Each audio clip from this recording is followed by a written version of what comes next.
halkani waa magaalada Qardho waa dooxada la yiraahdo Hararweyn waa meel bilic wanaagsan marka roobku qabto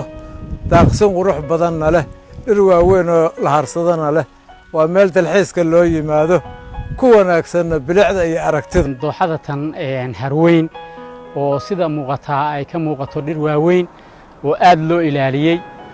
nadaafadeedana laga taxadaray waxaan aan ka codsanayaa maamulka dawladda hoose